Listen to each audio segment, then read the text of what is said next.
Good afternoon and welcome to another episode of the Idaho House Republicans podcast, where you get to learn a little bit more about the legislators that you have sent to the State House. And today we have the pleasure of having a Representative Elaine Price, and she is in Legislative District 4, Seat B. She's in her second term. Welcome to the Idaho House Republicans podcast, Representative Elaine Price. Thank you for having me. Oh, we're glad to have you. Let me tell you a little bit about Elaine. She earned an account assistant AAS degree. Is that right? Correct. From Northern Idaho College, and she's a small business owner. Can you give us a little insight on what your business is? My husband and I own a coin shop, so we sell gold, silver, and numismatics. Oh, numismatic as well? Yes. Oh, so you're right in the thick of what's been happening. Absolutely. We'll have to talk a little bit about silver and gold. You've been married 11 years, and what's your husband's name? My husband's name is Richard. All right, Richard. And you have 4 wonderful children, and you have 2 grandchildren already. So blessed. Well done. Yes. Well done. So welcome again to the Idaho House Republicans podcast. Thank you. Let's talk a little bit first about Legislative District 4. Where is it, and what do the constituents of Legislative District 4 care about? Thank you so much, and I feel so blessed that they've sent me down here for 2 terms. District 4 is Coeur d'Alene proper, is what I say. In the last redistricting, they did take out a little chunk up north, but pretty much Coeur d'Alene proper, Fernan as well. So just that kind of condensed area up there in North Idaho. And the constituents care about quite a bit of things, but it's small government, local control, pretty much let them do what they want to do and not have a lot of government interference. Yeah, that's the Faith, Family, and Freedom Center of Idaho, isn't it? Absolutely. Yeah, keeping the government out of people's lives. Correct. And can you tell people what committees you serve on? Thank you. I serve on the appropriations side of the JFAC committee, so Joint Finance and Appropriations Committee. So I'm on the House side, which is the Budget Committee, and I'm on local government. Fantastic. So now let's talk about some of the things that you have been working on here or care about deeply in the Idaho State House. And the first thing is the Blaine Amendment. And the Blaine Amendment was a failed amendment to the Constitution. Correct. But the wily Mr. Blaine figured out a way of getting around that impediment. So talk about the Blaine Amendment, maybe if you have any history on it, and talk about what it does. Sure. The Blaine Amendment has to do with what Mr. Blaine thought was the proper way of handling keeping certain religions out of government and public schools. At the time, James Blaine was in Congress. The Protestants ran the local schools, and he was anti-Catholic. Right. To the point of he was a bigot when it came to Catholics. And he was against the Irish immigrants that were coming over, and they were predominantly Catholic. Yep. So his solution was to try the Blaine Amendment on the federal level. It failed by 1 vote, but he had so much influence. He actually ran for president at one time. He had so much influence that if you were going to be part of the Union, then you needed to have the Blaine Amendment in your state constitution. Interesting. Well, at the time in Idaho, they were actually anti-LDS as well. So I surmise that the reason why our Blaine Amendment got into the Constitution in Idaho was not only anti-Catholic, but anti-LDS, because we also had other amendments in our Constitution against the LDS faith. And one of them was that you couldn't vote for... Or hold office. Hold office, right? Hold office. And that was only taken out in the 1980s or something like that? Yeah. So it was in the Constitution that LDS, people of the LDS faith could not hold office. Correct. until and finally was stripped out in the 80s. Right. So here the Blaine Amendment, though, is still a vestige of the Correct. state constitution. Yep. And what did you want to do about that? I wanted to put a question before the people of the state of Idaho if they still wanted this part of the Constitution in the Constitution. So it would repeal the Blaine Amendment from the Idaho State Constitution. And that's simply all the legislation said, is to put a question before the people if they wanted to repeal the Blaine Amendment. And where is that in terms of in the process in the House or the Senate? It failed on the House floor. It failed on the House floor. It failed on the House floor. And was it a close vote or I'm trying to remember the vote count, and I don't remember it off the top of my head. But it did fail. But it did fail. I think we failed by 5 votes. And do you have any insight on why that might have happened? Because there is a perceived conception that if we were to repeal the Blaine Amendment, it would hurt the public school system. Oh. So it would infuse the public school system with dollars going to private school. And so that is the reason I believe it failed. So it was perceived as an anti-public school bill. Correct. And of course, House Bill 93 was passed last year. Correct. And there was some arguments that the money's going to go to potentially religious-oriented schools. Correct. And so that got all caught up in this. Correct. And if you look at the Supreme Court decisions, and there's been 4 major ones when it comes to the Blaine Amendment, it clearly states, the Supreme Court has clearly stated that if you allow non-religious, you cannot refuse religious on the grounds simply that they're religious. Right. And there was a major decision, I think, even in the last year. So maybe it was the 2025 schedule that dealt with that issue. Yeah. Yeah. And in fact, we've had a lawsuit here in the state of Idaho dealing with the Blaine Amendment. Our public school system used the Blaine Amendment as a reason why a church could no longer rent from a charter school. They were using the charter school as their place of worship, and they were paying a lease, and the charter school was told to break that lease because of this religious organization. They also had a music school in there as well. They let the music school continue, but they broke the lease with the church. That went to the Ninth Circuit Court, and the state of Idaho lost. Right. So the bottom line is that your intent was to remove some what you consider to be bigotry in the Constitution, where the implication is that it's anti-Catholic, which was the intent of Blaine, and that might have had an extra grain of effect of the LDS church as well, and just take that out. There was you weren't involving the school system or anything like that at all. You just wanted that that wrong righted. Correct. Okay.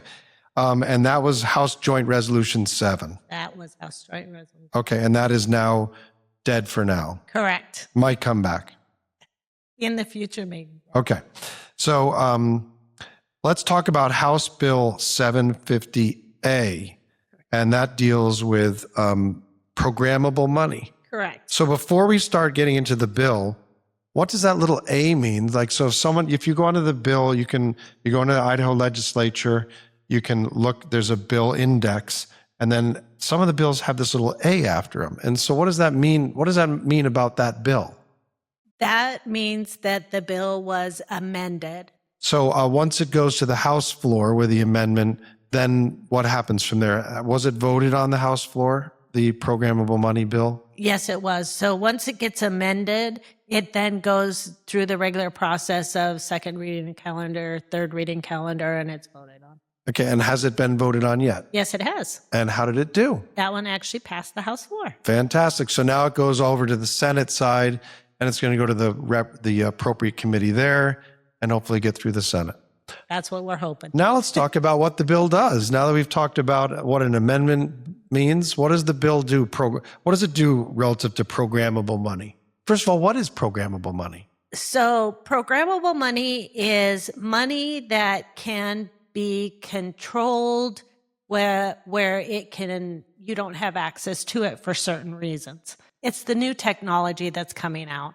We are unfortunately getting away from cash. A lot of people are. I would not be one of those people. I'm a cash person. That's why you have a coin shop. Exactly. You like hard currency. That's right. Right? But if you use a debit card or a credit card, that is digital money. So the Crypto. correct. Yep. Correct. So the next step is money that can be, so for example, you have a gift card that you can only use at a specific store and it can only be used for a certain dollar amount. Right? That is controlled on the card side of it, but then you go to the next technology where they control it on the money side of it. Okay. So think of a central bank digital currency. Okay. This is dealing with that, where you cannot be denied access to your money based on your political beliefs, something you said on the internet, something you sell in your shop, something you buy. That's what this bill is dealing with, is that you cannot be denied access to your money for those reasons. And as you know, Donald Trump Jr. visited Idaho recently. Correct. And talked about the terrible incidents where they were debanked as the Trump organization. Correct. Handed a gigantic cashier's check and said, go find another bank. Correct. And so this actually does happen. Like It debanking does happen. Yes. Social scores happen. Yes. So you're trying to anticipate when this comes down the rules in Idaho is you cannot deny anybody on social scores or any metric at all. Everybody plays the same way. No one's denied. That is correct. And I was actually, our business was actually debanked Really? on the credit card processing side. We had started our business. We were just a regular coin shop. We added an FFL to our business. And what is an FFL for people who don't know? Federal Firearms License. There you go.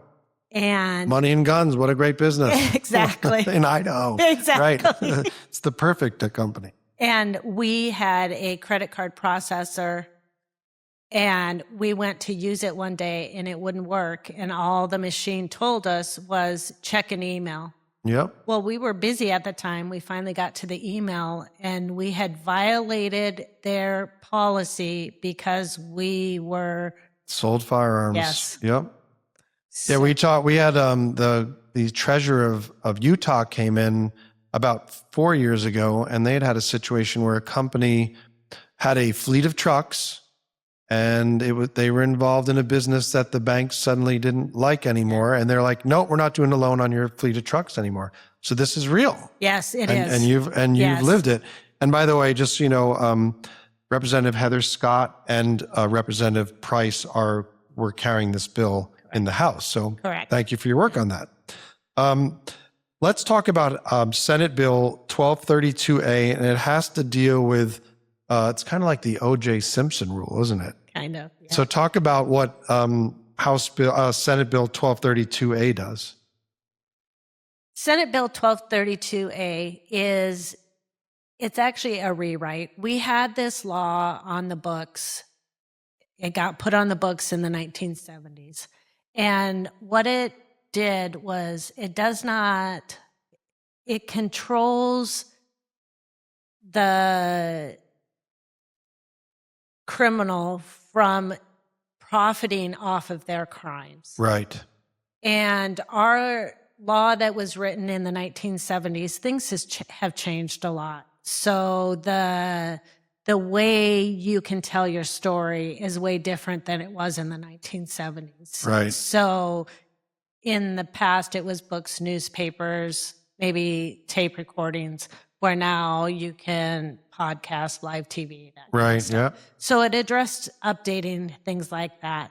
But also we've found, and there's been a couple of cases here in Idaho that has gained national attention. Yes. unfortunately. Unfortunately. So we felt we needed to revisit that law because it's been found in other states that the laws on the books from the 70s were actually unconstitutional because they went after the speech, versus what we did in updating this is we went after the money. The profitability of it. Exactly. So we have the same guidelines where if no claims are after 5 years, then the money goes back to the original intent of where the money was supposed to go to. But it sets up a framework that allows restitution To the victim. to the victim and to their families if they file civil lawsuits and things like that, so that they have access to that money first. And then it returns after no activity in 5 years. What a wonderful idea. Yeah. And by the way, that sailed through the Senate with a 33-0 vote, and in the House 67-1. And I have no idea why that one person would vote against it. That was Steve Birch, but who knows? He did tell me why. Oh, why? Because it had the word misdemeanor in it. Oh, okay. So And then that was brought by Senator Nichols and Representative Price and Senator Kaiser. yes. So thank you for that, Bill. Let's talk about JFAC. So you're on the Joint Finance Appropriations Committee, and JFAC has had it's been a difficult process this year. It's just been different because in the past we've had surpluses and we've been figuring out how to give it back to the taxpayers. And we've given $6 billion back to the taxpayers in 5 years. Right. And thank you for that. This year it's been a little different. We had the big, beautiful bill come out of nowhere, and it gives $155 million back to Idahoans in the 26 and budget year and $175 in the 27 budget year. We didn't expect that, and that's helped drive more budgetary pressure this Correct. year. So talk about generally just how it's been on the Joint Finance and Appropriations Committee for you this year. You're one of 10 people in the House, right? Correct. That represents the House, and there's Right. 10 in the Senate, and your chair is Josh Tanner, Correct. represents the House. Yes. And by the way, everything in JFAC, you have to have a majority of both the House and the Senate members for anything to come off the JFAC floor. Correct. Okay. So talk about what that's been like for you this year on JFAC and just how it's been, what the process has been like with the budgetary pressure. Sure. Thank you. Coming into this session, I knew that it was going to be different because I've only been on JFAC for 2 years. This is my second year. Okay. And so experiencing the surplus last session, Right. and then going into the spending. Right. More of a budget. Yeah, it's been a budget. We have to cut our budget, right? Correct. So the governor passed the Idaho Act last year, which cut 3% across the board except for education. And now out of JFAC, it's been recommended we reduce it by another 1% in this fiscal year and another 2% in the next fiscal year. So it'd be -4%, -5%. So Correct. that's different. Yeah. And when we came into session, we didn't 100% know about the 1% and the 2%. I had heard that there was going to be further cuts, but it depended on how revenues and the forecast was coming. So that's part of the reason why I didn't carry a lot of bills this session, because I knew that that was going to cause a lot of work. A lot of work and a lot of focus on that. And I wanted to have the time to be able to focus on that. So it's just been a different dynamic this year, a lot. It's interesting to see the conversations have been a lot more passionate from people on both sides on how we're going to handle this stuff and how we're going to do what's best for the people of Idaho. Right. So it's been us trying to get creative on how to, because when you hear back from an agency and they tell you how they're going to take the cuts Right. and what's going to cut, and then you realize that that's probably not the way you wanted to see it handled. Right. So let's see if we can get them some money from somewhere else so that they don't have to do that. I do want to clarify that public schools did not receive the cuts. Idaho State Police did not And receive the corrections. cuts. And corrections did not see the cuts. Right. So, and you have to understand too that not all of our agencies are funded from general fund. There's a lot of agencies that have dedicated funds where they charge fees. There's A gas tax. correct, Yeah. a tax that Yep. goes straight to that fund. So they didn't take the cuts either because the They have a lot of cuts were dedicated from funds. general funds, not from dedicated or federal funds. So it's been an interesting learning process. You know, when you hear cuts, you think across the board cuts, and it's only general fund cuts. Right. And what's interesting also is that philosophically, some people are saying, man, if we're going to do a cut, some people say, let's just do it across the board. Some people are like, no, let's be like a surgeon and like, let's reward the agencies that are running lean and not punish those. And let's go after these cuts here. And there's been some debate, for example, the health and welfare budget failed off the Senate floor yesterday Correct. by a 25-10 vote, which is that's a pretty big statement. Yes. And what I've heard is some people wanted more cuts, Correct. some people wanted less cuts, but it's Right. still a no vote on each Correct. side, right? Correct. So talk about how you're seeing and some people, by the way, say, hey, hit the rainy day fund. You know, it's a budget stabilization fund. Let's use that. Some people are like, no, it's not really raining. So you have all these different diverging opinions. How do you see it all coming out through the wash? Well, I think it's really made everybody work together. So you have to look at, well, maybe I need to give a little bit here because that makes sense, but stand strong over here because that makes sense. Right. So it's really been a collaborative effort. It makes you, even among who you consider your friends, you've had to have conversations. Hard conversations, Yeah, right? trying to understand why they stand where they stand. And so it's opened up a lot more conversations, I think, than what I had last session. Last session was a lot of learning on my part to understand the budgets.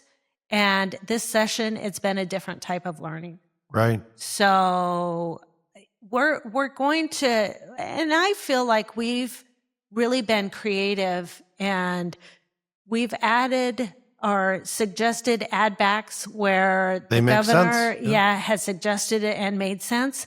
But we've also came up with creative ideas like pardons and parole.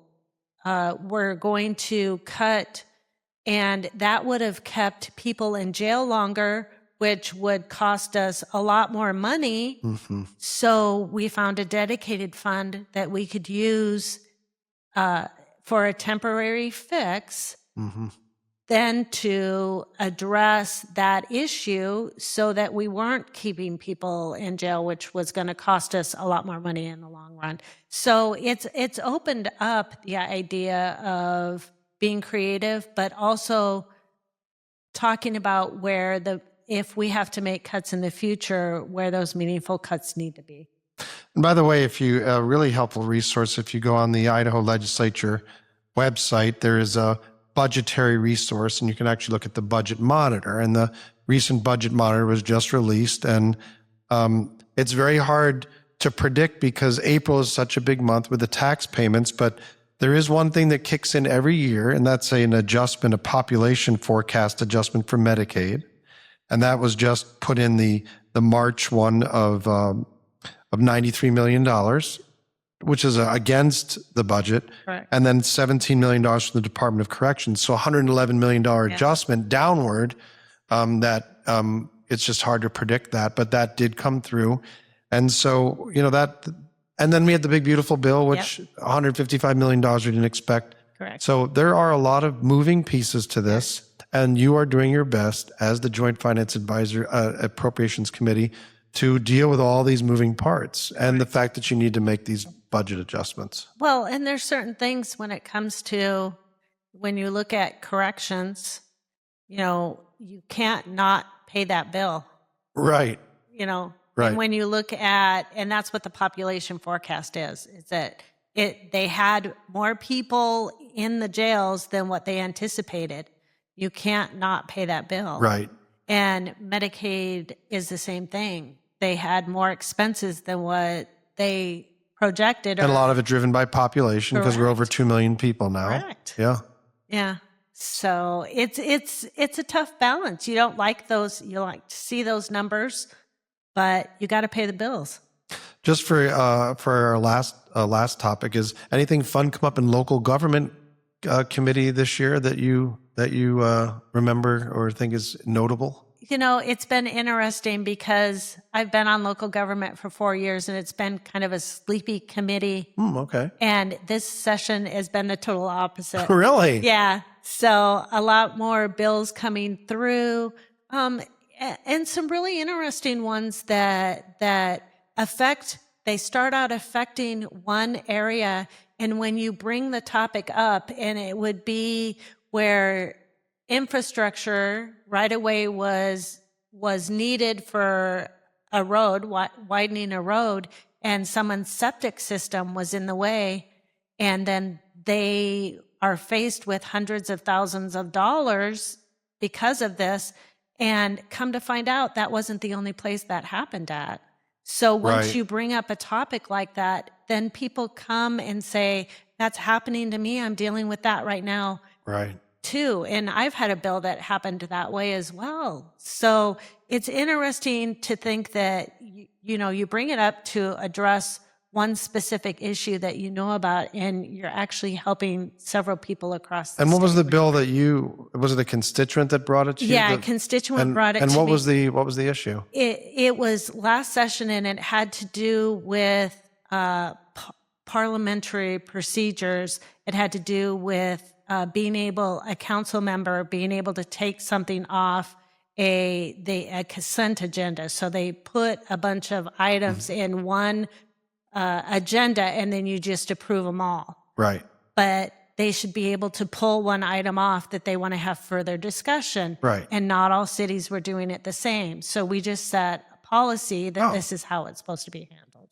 And again, the beautiful thing we've been talking, this theme is so consistent across all the representatives we talked about, is that the constituents are often the nexus where the bills come from. They're the originators. It's literally serving your constituents. Absolutely. And bringing bills on their behalf. Correct. And then you realize, like, oh my gosh, the whole state's impacted by this. Yes. This is a good thing. And it goes through the House and the Senate. The governor signs it, and good changes are made to people's lives and to the way the government functions. Yes, and it's being blessed that you have constituents that feel comfortable enough to bring these issues to you, and that you can then carry and make an impact across the entire state. So what was it like running a coin store when silver started the year at 30 and ended at and a year later is 120 and now is back to 80?